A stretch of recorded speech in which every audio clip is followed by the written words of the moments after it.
Nosso centro está de volta. Este programa é uma realização da USE Distrital Tucuruvi. A USE Distrital Tucuruvi tem uma função muito interessante. Você pode conhecê-la melhor acessando ao site. Né, Brito? O que mais que tem no site? Olha, tem o endereço das casas espíritas e também os nossos eventos.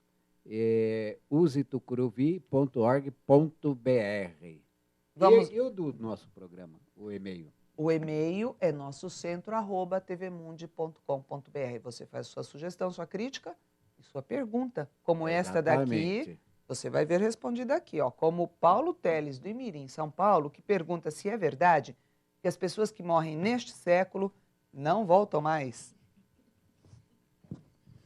Não é verdade. Aliás, eu pretendo continuar voltando aqui no planeta Terra, mesmo quando ele passar por regeneração. Na verdade, assim, porque nós sabemos que está sendo feita uma seleção, já, desde a década de 50, de espíritos que, vibrando de forma muito inferior, vêm sendo exilados do planeta, para que o planeta possa subir de padrão vibratório. Então, alguns espíritos realmente já foram exilados, não vão retornar ao planeta Terra. Outros vão ter uma nova oportunidade para, quem sabe, ficar aqui no planeta de regeneração. E outros vão dar continuidade ao seu processo evolutivo, trabalhando pela regeneração. Tá? Respondido? Rita de Cássia, Jardim São Paulo. Olha, pertinho. Pertinho da sede aqui da querida TV Mundi. Podemos acender velas para o anjo da guarda dentro de casa? Isso é uma questão polêmica, né? Acender vela dentro de casa para o anjo da guarda. Bom, uma que o nosso anjo da guarda ele já é mais evoluído que a gente, acredito. E ele não precisa de vela para iluminar os caminhos dele. Tem que acender vela para iluminar o nosso caminho. Aí, senão a gente vai cair cada tombo. É verdade, né? Mas não faz mal. Também não causa nenhum prejuízo. Acender uma vela, acender um incenso. Desde que seja num recipiente de vidro, de louça, né? Pode pegar. A gente vê tanto incêndio aí. Mas espiritualmente falando, não é negativo, não atrai maus espíritos. Não, e também não provoca o que as pessoas acham, né? Que a luz da vela vai iluminar espiritualmente aquele que está do outro lado da vida. O que ilumina o outro do outro lado da vida é a oração, é a prece, é a consequência dos seus bons atos, dos seus bons pensamentos, daquilo que ele vivenciou do lado de bem. Isso ilumina. Na verdade, assim, à medida que nós vamos ganhando essa consciência, a gente vai abandonando os rituais devagarinho. Agora, se eu, sem acender a vela, não consigo fazer a prece, melhor fazer a prece com a vela acesa, no recipiente de vidro, né, do que não fazer a prece para não acender a vela. Agora, se eu já consigo não acender a vela e ainda assim fazer a prece, abrir o evangelho, então vamos abandonando devagarinho esses rituais. Uma curiosidade é que nos centros espíritas, que se baseiam nas obras de Allan Kardec, você não encontra vela, não encontra incenso, porque não há necessidade, não encontra imagens, pode ter nem quadros. Nem em termos de espírita se acende vela. Mas às vezes dá uma força para a pessoa, né? Ela se sente mais concentrada, mais sintonizada, conectada com uma energia superior, e aí é válido, então, não é? E aí nós podemos falar o seguinte, também não há nenhum problema. Só que na hora que ela não tiver uma vela e não tiver um fósforo, ela vai fazer tem que ter a mesma força, mas aí ela pode ter exercitado. Mentaliza a vela espiritualmente, dá o mesmo mas efeito. Tá aí, né? Pedro da Vila Mariana pergunta, é possível ser espírita e católico ao mesmo tempo? Pergunto porque sou católico, mas comecei a frequentar centros para tomar passes. Então, Kardec dizia que no futuro todas as religiões serão reencarnacionistas e trarão as bases do espiritismo para dentro dessas religiões. Então, sim, você pode acreditar em doutrina espírita, pode acreditar nos passes, pode acreditar em reencarnação e vida após a morte e assistir à missa, não tem problema nenhum. E isso está, inclusive, previsto por Kardec. Roberta Lemos, de Santana, São Paulo, também nossa vizinha aqui. Quais são os tipos de reencarnação que existem na Terra? Eu não saberia dizer assim. Vocês devem saber o que ela quis perguntar. Perguntando de reencarnação compulsória e reencarnação normal. Planejada, normal. O que é uma reencarnação compulsória? Já são tipos, então, realmente. Você normalmente, o que acontece? O espírito não não programa o seu reencarne e muitas vezes não quer reencarnar. Ah, é? Mas como é que é? Ele é empurrado? Então, e aí o que acontece? Outros espíritos que querem o bem desse que vai reencarnar, né, por terem algum merecimento, conseguem que esse espírito reencarne numa determinada condição que vai lhe trazer um aprendizado.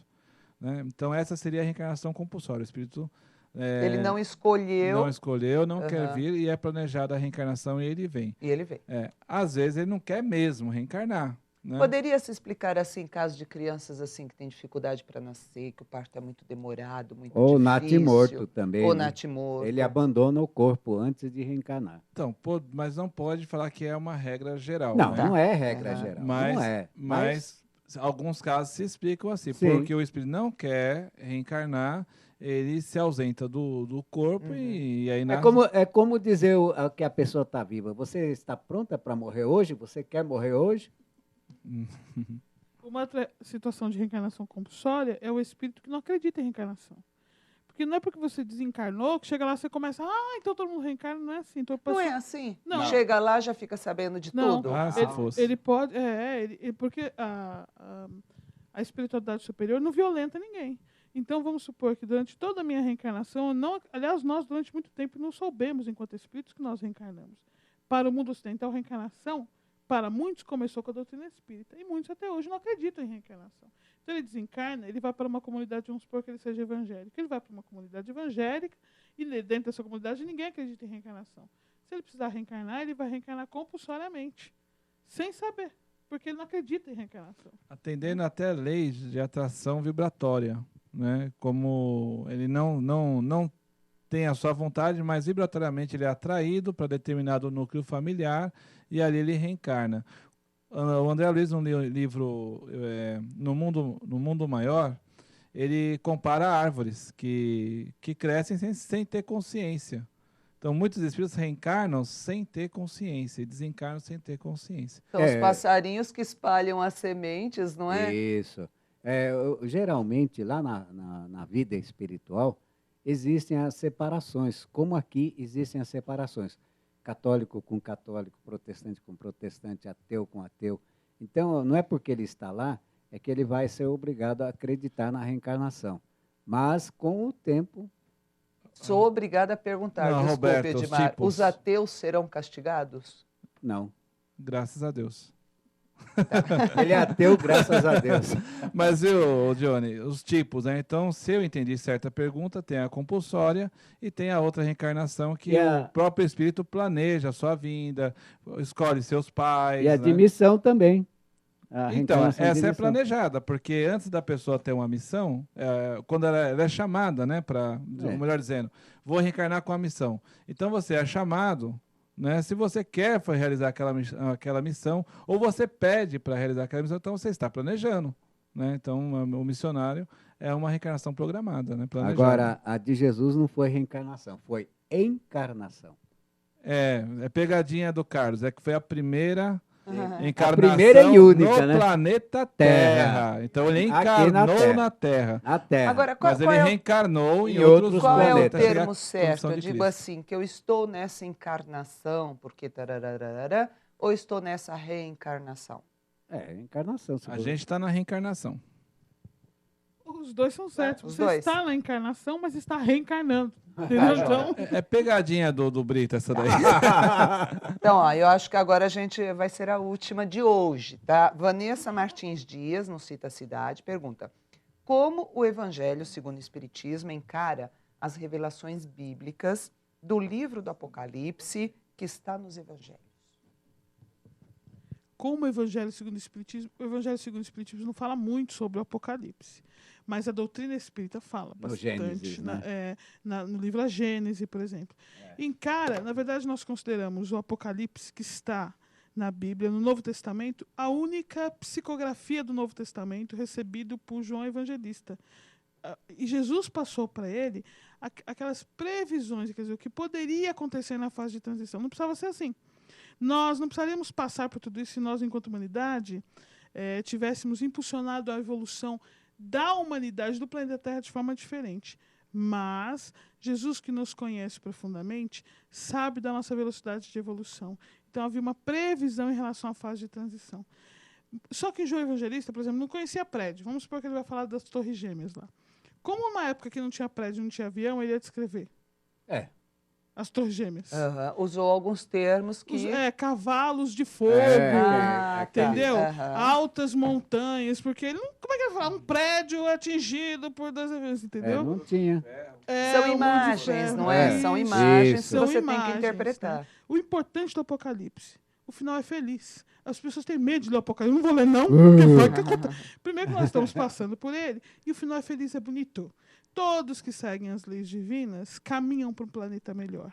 Aqueles que não seguem as leis divinas realmente serão exilados do planeta para outra oportunidade, para que o dia que compreendam que são destinados ao amor, retornem ao planeta Terra num campo de atuação melhor junto a Deus. Isso, está explicado. Estamos encerrando. Quer acrescentar alguma coisa? E 1 segundo, Edmar? Não, fico com as palavras da Sandra no final, muito inspiradas. Lindas, como eu te falei, né? A gente aprende muito. Vocês vivem falando que não sabem nada, sabem muito, sim. E a gente aprende muito aqui com vocês. É muito bom estar com você, com essa gente tão cheia de vontade de saber cada vez mais, de sabedoria, trazendo para você dessa forma tão simples. Sandra, fala o site da SEAMA. Site da SEAMA, para saber sobre os animais, hein? www.aceama.org.br. E vão ver lá um livro maravilhoso que foi lançado, O Evangelho dos Animais. O Evangelho dos Animais, aliás, está vendendo bastante para todo o Brasil. Muita gente interessada e feliz. Quem gosta de animal está muito feliz de pegar nas mãos este livro. Esses 2.000 livros não vai dar para nada. Não vai dar para nada mesmo, já foi quase 1.000. Olha só, mas está cuidando da... É um best-seller esse livro, hein? Com certeza, destinado a isso e de uma importância muito grande. Porque passa pela questão dos animais também. A gente vai falar em outras oportunidades, como já falamos, porque o tempo acabou. Carlos Brito, presidente da USE Distrital Tucuruvi. Até o próximo. Até o próximo, meus queridos. Sandra Calado. Beijo. E Edmar Galves. Tchau, tchau. Estamos no próximo programa. Fique com Deus.